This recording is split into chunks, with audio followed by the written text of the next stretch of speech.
Ny tena kristiana dia manetry tena. Toetra raha efa zarinanjavona teo anivon'ny fiangonana ny fanetretena. Zava-baovao ary vitsy-pahalala ho an'ireo milaza azo kristiana mihitsy aza. Ny antony ve satria tsy hita taratra velively ary tsy ananan'ireo mpitondra fivavahana maro ankehitriny, hany ka tsy mahagaga raha tsy andreo kristiana tariny akory. Ny fanetretena nefa dia tena fanalahidy-goavana ary marika iray mazanak'Andriamanitra marina ny kristiana. Raha kristiana tokoa ny olona iray dia manahaka ny Kristy voalohany indrindra, fa tsy manarakolona na mpitarika tokom-pivavahana akory. Fantaro fa Jesosy Kristy dia olona nanetry tena fatratra. Samy nalaly sika fa ranidina tonga nofo tetỳ an-tany izy dia tany amin'ny toerana ambany indrindra, sy tsy mateo-tiny na terahany, fa tsy toerana mamiratra feno vatosoa sy arena izay ankamamin'ireo mpitondra fivavahana fatratra ankehitriny. Toy izao ny filazan'ny tenin'Andriamanitra an'i Jesosy Kristy araka ny faminaniany mpaminany Isaia. Lehilahy sady zatra fahoriana ary tahaka izay tsy tian'ny olon-ko jerena akory izy, natao tsinitsinina izy ka tsy mba nahoantsika. Hitantsika araka izany fa Jesosy na dia manam-boninahitra sy mpanjaka ny mpanjaka aza dia nanetry tena, tsy nisehoseho fa naka endrika tsotra sy ambany.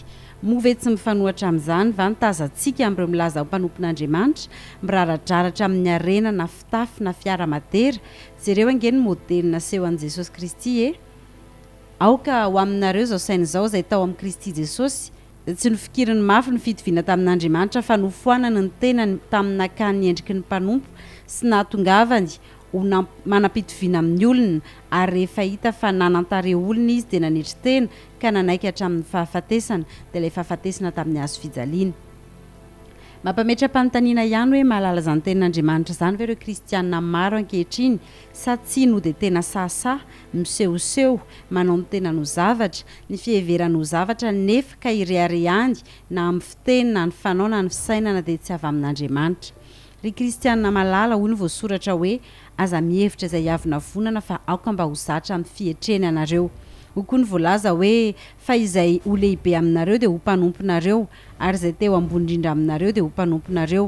Fa tahaka izany ny zanak'olona tsy tonga mba ho topohina fa mba hanompo ka hanolotra ny ainy ho avitra isolony maro.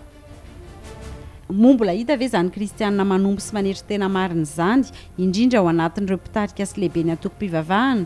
Ny kristiana dia tsy ireo taitra sy rototra amin'ny zavatra mirentirenty, misehoseho, mitady voninahitra, satria tsy izany nampianarin'i Kristy fa fahatsorana sy fanetretena. Koa mitafi famindrampo sy fiantrana, fa amiram-panahy fanetretena.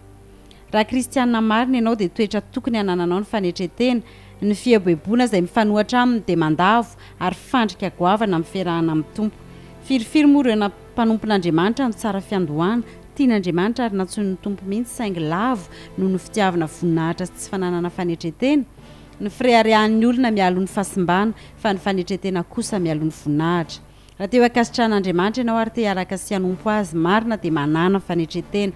Tandremo fa raha miavonavona sy mieboebo tsy manana fanetretena ianao, na inona anjara andraikitra eo anivony antoko-pivavahana na fikambanana ara-pinoana iray dia tsy akasitran'Andriamanitra ianao, satria izy Andriamanitra manam-pahefana amin'ny zavatra rehetra mihitsy no manohitra anao, ary dia izay no vitany aminao ny fitenenana ka tandremo. Eny, samy misikina fanetretena ianareo ka mifanompo, fa Andriamanitra manohitra ny mpiavonavina fa manome fahasoavana ny manetry tena. Koa amin'izany manetretena mba ny tana maherin'Andriamanitra mba hanandratany anareo amin'ny fotoan'andro.